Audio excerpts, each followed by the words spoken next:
Bonsoir. Au sommaire de ce JT, deux Lyonnais rescapés du naufrage du Costa Concordia. Ginette et Roger étaient à bord du paquebot qui a sombré près des côtes italiennes vendredi dernier. L'appel d'offres pour l'A45 enfin lancé. Nicolas Sarkozy a donné son feu vert pour cette nouvelle autoroute qui doit relier Lyon à Saint-Étienne en 2015.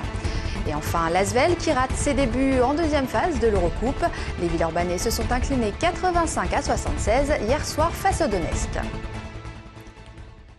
Ils sont encore sous le coup de l'émotion et pour cause, Ginette et Roger sont des miraculés. Vendredi dernier, ce couple de retraités qui réside à la Croix-Rousse se trouvait à bord du Costa Concordia quand celui-ci a chaviré au large des côtes italiennes. Leila Kessi les a rencontrés. De plus en plus, on est sous le choc, c'est ça le problème. Plus les jours avancent, mais ça va aller. Près d'une semaine après le drame, l'émotion est encore là, bien présente. Ce couple de Lyonnais fait partie des rescapés du Costa Concordia. On pourrait même parler ici de véritables miraculés. Après avoir attendu de longues minutes l'arrivée des secours, ils ont dû finalement se résoudre à se jeter à l'eau. Quand vous êtes obligé de marcher à quatre pattes parce que vous ne pouvez plus vous tenir debout, vous vous rendez compte que le problème est grave, quoi. C'était la foire d'empoigne. En fait, tout le monde essayait au départ de gagner les chaloupes, donc les gens se battaient pour y aller, on bousculait les enfants, enfin, c'était l'horreur. Des scènes de panique donc, des membres d'équipage dépassés par les événements. Roger et Ginette ont aujourd'hui encore bien du mal à réaliser ce qu'il s'est passé. Seule certitude, à aucun moment ils n'ont parlé ni même croisé le commandant sur le bateau. Il n'a pas été à la hauteur de la situation, ni ses secondes d'ailleurs à mon avis, enfin... Parce que c'est pas possible de laisser les gens dans cette situation. C'est honteux que ceux qui sont le plus payés, ils n'ont pas assuré. Alors que les petits jeunes, ils ont assuré. Ils ont fait ce qu'ils ont pu. Si pour le moment le couple n'a entamé aucune procédure à l'encontre du croisiériste, il dit toutefois y penser au vu de l'étendue de la catastrophe. Le dernier bilan fait état de 11 morts et de 28 disparus. Le triple A version syndicat à l'appel de la CGT. Un millier de personnes ont défilé ce matin dans les rues de Lyon. Ils protestaient contre le sommet social qui se tenait aujourd'hui à l'Élysée. En tête du cortège, les Véninov, mais aussi des personnalités politiques comme André Jorin. Des slogans comme arnaqueur ou affameur ont été scandés. À la veille de son déplacement à Lyon, les organisations syndicales ont dénoncé la politique de Nicolas Sarkozy. Le sommet social, c'est encore un coup d'épée dans l'eau, c'est encore de la propagande du gouvernement pour la future campagne électorale de Nicolas Sarkozy. Oui, j'aurais préféré que Bernard Thibault, notre représentant, n'y aille pas, parce que tout est prévu à l'avance. Le gouvernement répond aux demandes du MEDEF, qu'il s'agisse de la TVA sociale ou qu'il s'agisse d'un contrat compétitivité. Dans tous ces cas-là, c'est une réponse aux demandes du patronat d'assouplir, entre guillemets, le marché du travail. Et donc, il ne répond absolument pas aux demandes des syndicats. Il aura fallu attendre 77 jours pour mettre fin au conflit des cheminots dans la Loire. Les deux derniers syndicats grévistes ont voté la reprise du travail ce matin. Un accord a donc été trouvé avec les grévistes qui protestaient contre la délocalisation d'un centre opérationnel.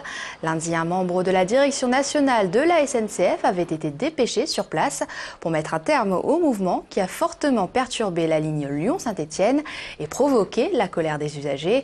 Le trafic devrait reprendre normalement demain matin.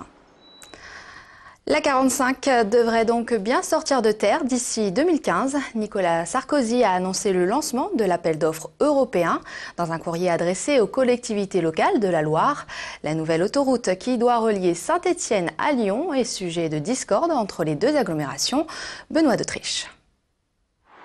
C'est une lettre qui change tout, une lettre du président de la République aux élus locaux. Nicolas Sarkozy leur annonce qu'il va demander qu'on lance l'appel d'offres pour la réalisation de l'A45 entre Saint-Étienne et Lyon.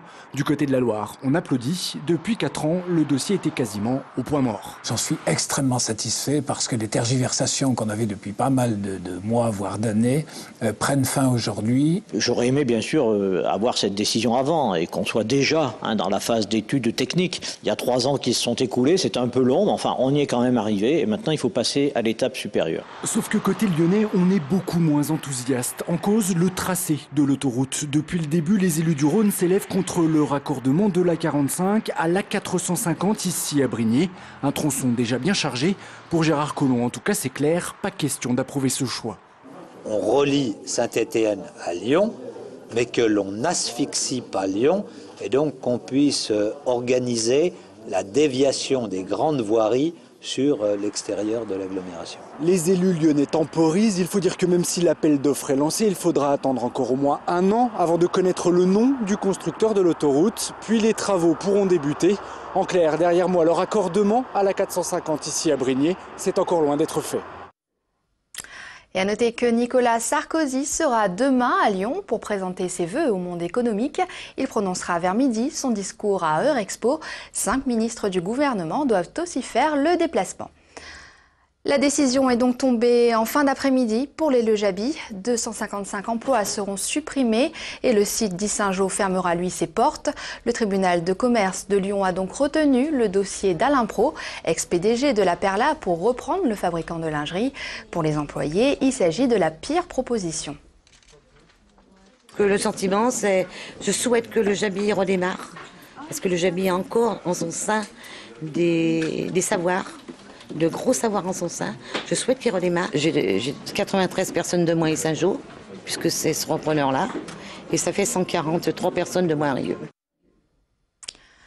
Basket, l'Asvel aurait dû se méfier du Donetsk. Les Ukrainiens se sont nettement imposés hier soir à l'Astrobal, 86-75 face aux Villeurbanais. Une défaite qui complique les débuts de la Green Team dans cette seconde phase de recoupe. Jean-Marc Roffa. À l'Astrobal, l'Asvel commence le deuxième tour de l'Eurocoupe de la pire des manières face à des Ukrainiens plus rapides et plus précis. Après une courte entame de match équilibrée, les basketteurs de Pierre Vincent concèdent de précieux points en offrant de belles occasions à leurs adversaires. Quand vous donnez des balles à l'adversaire comme ça, à ce niveau de jeu-là, c'est compliqué. Il faut vraiment être très fort après pour repasser devant et on l'a pas été. Après, bon, j'expose beaucoup mes joueurs intérieurs. Le fait que Hilton sorte très tôt parce qu'il prend 3 fautes, ça nous handicape parce que quand il est sur le terrain et quand il n'y est pas, c'est pas pareil. Même si les supporters de l'Asvel ont cru à un possible sursaut d'orgueil au retour des vestiaires, les coéquipiers d'Hilton Armstrong n'ont jamais pu refaire l'écart de 10 points, les séparant des Ukrainiens. On a fait des erreurs qui nous ont coûté cher et voilà, c'est ça le haut niveau. Les petits détails, les petites erreurs, elles sont payées cash. Donc je pense qu'on aurait pu être bien plus près. Elle n'est pas si forte que ça, je pense, cette équipe de Donetsk. Elle a des faiblesses elle aussi. Troisième de son groupe derrière les Moscovites, grands favoris, et les Ukrainiens, l'Asvel va devoir sortir le grand jeu le 24 janvier face à Moscou. Bon, on va jouer Moscou, on va voir ce que ça donne parce qu'a priori c'est très costaud. Et puis bon, on est à notre niveau aussi. Donc il faut qu'on fasse avec ça. Après, sur un jour avec, peut-être qu'on peut faire une perf. Seules les 2 premières places sont qualificatives au quart de finale de l'Eurocoupe. Les Villeurbanais restent donc lucides. Ils préfèrent se focaliser pour le moment sur le prochain match de championnat, samedi face au Mans. Et à noter que l'Asvel se déplacera à Limoges le 13 mars prochain en 8e de finale de la Coupe de France. Le tirage au sort a eu lieu aujourd'hui. Et enfin, on termine par cet épisode de pollution qui sévit sur le bassin lyonnais. Le premier depuis le début de l'année, en cause le chauffage et la circulation automobile. La préfecture impose donc aux automobilistes de réduire leur vitesse de 20 km/h par rapport à la vitesse maximale autorisée sur les grands axes. Et c'est la fin de ce JT. Très belle soirée sur TLM.